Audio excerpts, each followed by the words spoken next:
Dodge and Shetpuri channel like, comment, share and subscribe.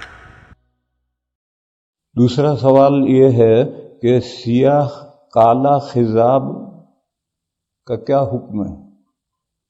کالا خضاب مکروہ تنزیہی ہے، مکروہ ہے و تنزیہی ہے۔ سیاہ خضاب کی ممانعت کی جو حدیث ہے وہ تو ہے، سبھی جانتے ہیں، لیکن ایک کتاب ہے نیل الاوطار، اس نیل الاوطار میں اس کے مصنف ہیں قاضی شوکانی۔ قاضی شوکانی نے پہلی جلد میں ہی سیاہ خضاب کا باب آیا ہے، وہاں کئی صحابہ کا تذکرہ کیا ہے کہ وہ کالا خضاب لگاتے تھے۔ حوالہ دے رہا ہوں میں، نیل الاوطار شوکانی رحمہ اللہ کی کتاب ہے، اور پہلے ہی جلد میں 8 جلدوں میں وہ کتاب ہے، پہلے ہی جلد میں باب آیا ہے اور کئی صحابہ کا ذکر کیا ہے کہ وہ کالا خضاب لگاتے تھے۔ تو ایک طرف حدیث ہے، ایک طرف صحابہ کا عمل ہے۔ اب سنو، اگر 2 حدیثوں میں تعارض ہو جائے تو حکم ہلکا پڑ جاتا ہے، ایسے ہی حدیث اور فعل صحابی میں تعارض ہو جائے تو بھی حکم ہلکا پڑ جاتا ہے۔ اس کی میں مثال دوں، حدیث شریف میں فرمایا آگ میں مت جلاؤ دشمن کو۔ لڑائی میں دشمن سے بڑا غصہ ہے تو دشمن کو زندہ آگ میں جلا دیا، تو حدیث میں مانت ہے مت جلاؤ۔ اور حضرت علی کرم اللہ تعالی وجہہ جب خلیفہ تھے تو کچھ لوگ حضرت علی کو خدا ماننے لگے، وہ پکڑ کر سب لائے گئے۔ حضرت علی نے بہت سمجھایا کہ میں خدا نہیں ہوں، میں تو خدا کا معمولی بندہ ہوں، مگر نہیں مانا کہ آپ ہی خدا۔ تو حضرت علی کے حکم سے وہ سب آگ میں زندہ جلا دیے گئے۔ یہ واقعہ کوفہ میں پیش آیا ہے، اس کی خبر بصرے میں پہنچی حضرت ابن عباس رضی اللہ تعالیٰ عنہما کو، جو وہاں قاضی تھے، حضرت علی کی طرف سے وہاں قاضی تھے۔ تو حضرت ابن عباس نے تبصرہ کیا کہ اگر یہ مقدمہ میری کورٹ میں آتا تو میں ان کو قتل کرتا، آگ میں نہ جلاتا۔ حضور نے آگ میں جلانے سے منع کیا ہے، اس لیے میں آگ میں نہ جلاتا، ان کو قتل کرتا، کیونکہ حضور نے فرمایا کہ من بدل دینہ فاقتلوہ، جو مرتد ہو جائے اسے قتل کرو، تو میں قتل کرتا، آگ میں نہ جلاتا۔ یہ ابن عباس کا تبصرہ جب حضرت علی کو کوفے میں پہنچا تو حضرت علی نے فرمایا صدق ابن عباس، ابن عباس نے صحیح کہا۔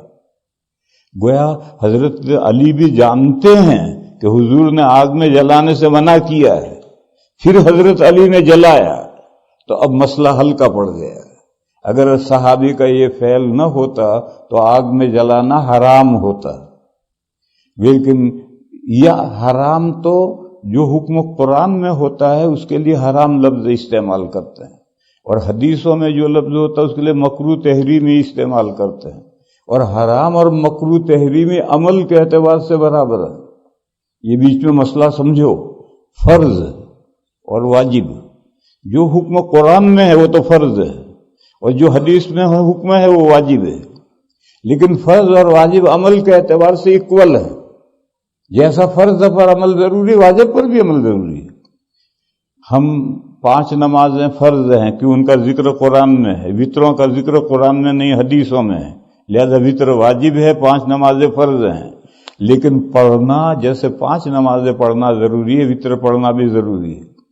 اسی طرح سے قاعدہ سمجھو، جس حکم کی ممانعت قرآن میں ہوتی ہے وہ حرام ہے، جیسے خنزیر مت کھاؤ، شراب مت پیو، حرام ہے، اور جس چیز کا حکم حدیثوں میں ہے قرآن میں نہیں ہے تو پھر وہ مکروہ تحریمی ہوتی ہے، لیکن بچنے کے اعتبار سے حرام اور مکروہ تحریمی دونوں سے بچنا ہے۔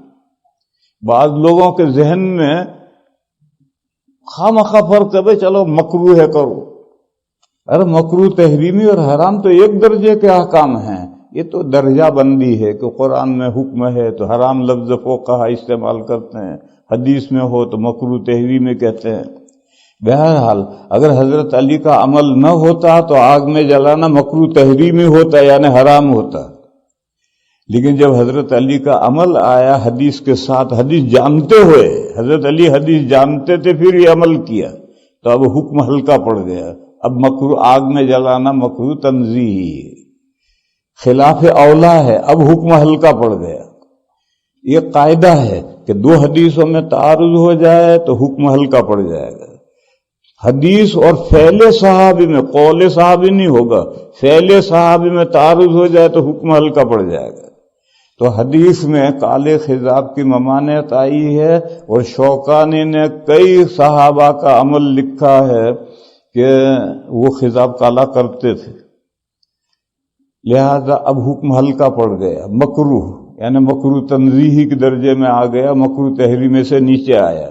مگر مفتیان کرام مکروہ تحریمی کہتے ہیں، اب تک وہ مکروہ تحریمی ہی کہتے ہیں، لیکن میں دوسری بات کہہ رہا ہوں کہ مکروہ تحریمی سے حکم نیچے آیا، جیسے آگ میں جلانا کسی بھی مخلوق کو آگ میں جلانا خلاف اولا ہے، مکروہ تنزیہی ہے، اسی طرح سے یہ بھی مکروہ تنزیہی ہے، اس لیے کہ صحابہ کا عمل اس کے مقابل اس کے خلاف ہے۔ وہ میں نے کہا کہ مفتیان کرام یہ کہتے ہیں کہ مکروہ تحریمی ہے، پھر وہ اس میں ایکسیپشن نکالتے ہیں کہ بیوی جوان ہو، خود بوڑھا ہے اور بیوی جوان ہے، یا جہاد میں جا رہا ہے، تو ان دو صورتوں میں کالے خضاب کی گنجائش ہے، یہ اس مکروہ تحریمی میں سے ایکسیپشن نکالا کہ ان دو صورتوں میں۔ لیکن ان دونوں صورتوں کا مصداق کیا ہے میں بتاؤں۔ دہلی میں میرے ایک دوست تھے حکیم مصباح الدین، ربانی کتب خانہ ان کا تھا، اور میں بھی بک پبلیشر ہوں، بک سیلر بھی ہوں، پبلیشر بھی ہوں، اور بہت بڑا میرا کاروبار ہے اللہ کے فضل سے۔ تو اب تو بچوں نے کاروبار سنبھال لیا، لیکن پہلے میں خود دہلی جاتا تھا، کتابیں چھپواتا تھا، لاتا تھا، بیچتا تھا، سب کام خود کرتا تھا۔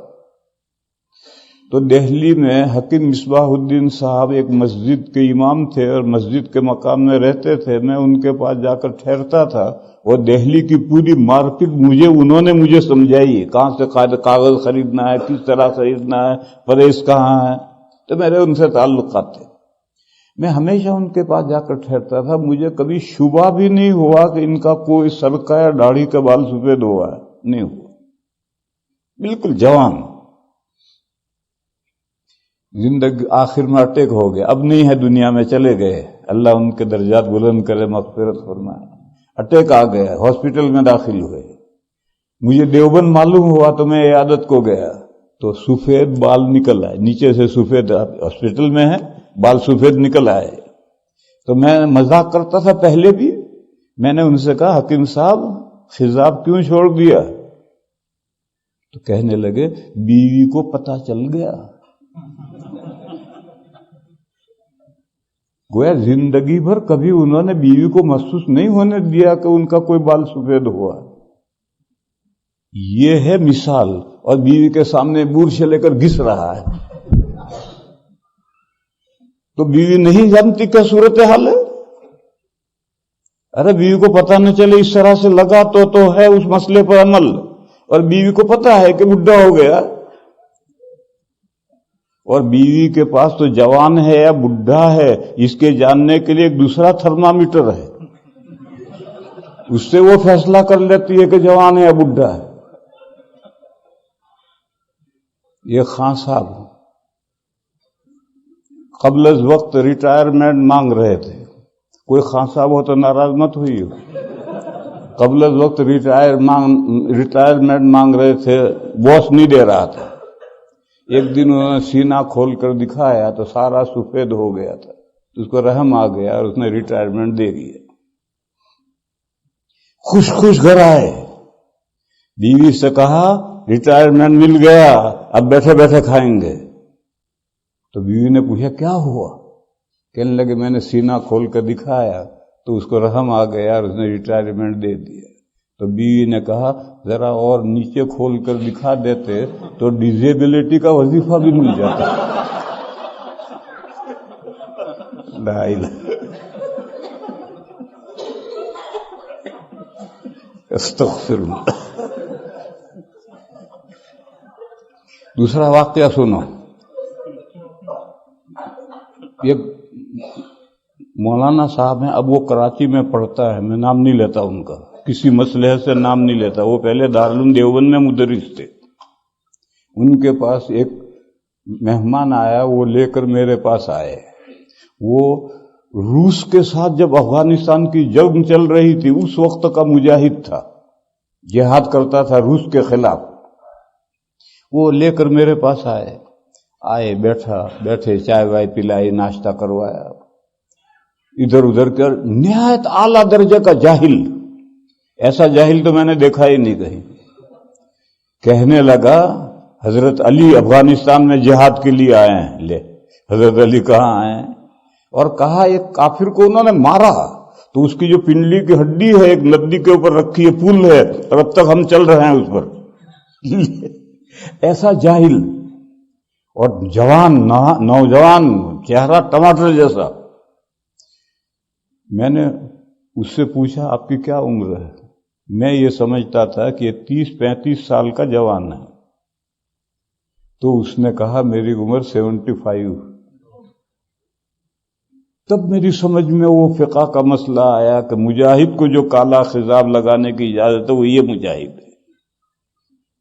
اور چہرہ گال ڈھل گئے ہیں، چہرے پر جھریاں پڑ گئی ہیں، اور اب کالا خضاب لگا کر کے دشمن کے سامنے جائے گا. دشمن نہیں سمجھتے بڈھا ہے، چہرہ بھی ایسا چاہیے جسے کالا خضاب کرے. پھر سنو، ہر خضاب زینت ہے. میں نے ایک خضاب کر رکھا، یہ زینت نہیں.